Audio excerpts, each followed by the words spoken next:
Assalamualaikum.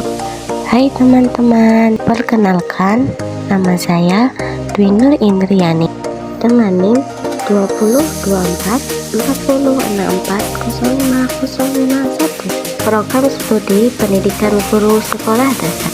Ini merupakan tugas mata kuliah Administrasi Pendidikan dengan dosen pengampu Dr. Andes Cian Amori MPD.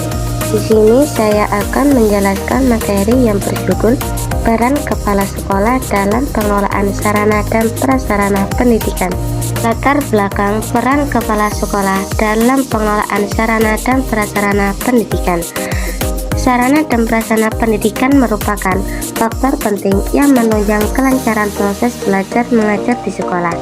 Ketersediaan fasilitas yang memadai akan menciptakan lingkungan belajar yang kondusif, meningkatkan motivasi belajar peserta didik, serta menunjang efektivitas kegiatan pembelajaran. Rumusan masalah. Yang pertama, apa saja pengertian sarana dan prasarana?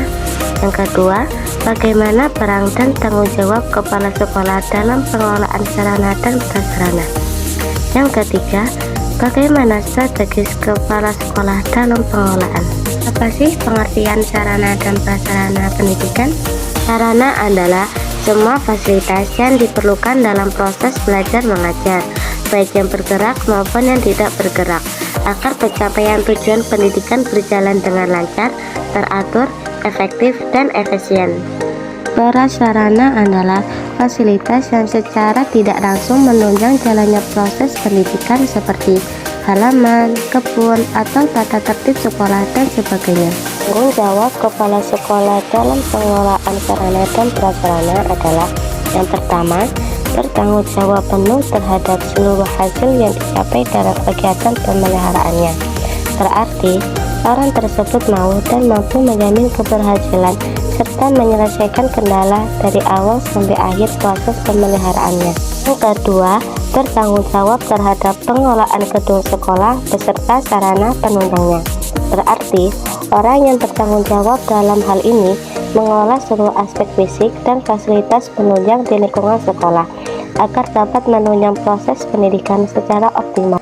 Ketiga, mengadakan pengawasan, monitoring, dan evaluasi secara periode terhadap seluruh kegiatan pemeliharaan yang dilakukan oleh kelompok kerja. Berarti, seseorang biasanya melakukan pengawasan dan penilaian, serta rutin dan terjadwal terhadap semua kegiatan pemeliharaan yang dikerjakan oleh tim kerja untuk memastikan strategis kepala sekolah dalam pengelolaan.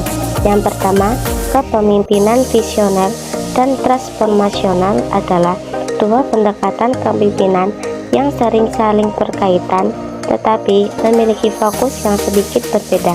Kedua, pengelolaan kurikulum dan pembelajaran adalah proses perencanaan, pelaksanaan, evaluasi, dan pengembangan kurikulum serta aktivitas pembelajaran di suatu institusi pendidikan untuk mencapai tujuan pendidikan.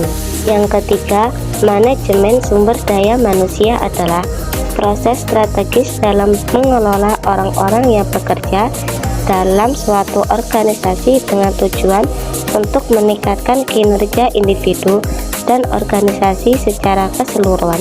Keempat, pengelolaan sarana dan prasarana adalah proses perencanaan, pengadaan, pemanfaatan, dan pengawasan terhadap seluruh fasilitas fisik dan perlengkapan yang digunakan untuk mendukung kegiatan dalam suatu organisasi.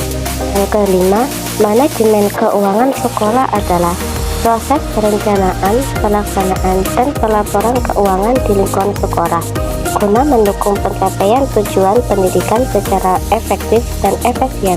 Yang keenam, pengembangan budaya dan iklim sekolah adalah upaya membentuk dan memelihara nilai-nilai normal, sikap, serta suasana yang positif di lingkungan sekolah agar mendukung proses pembelajaran dan perkembangan seluruh warga sekolah.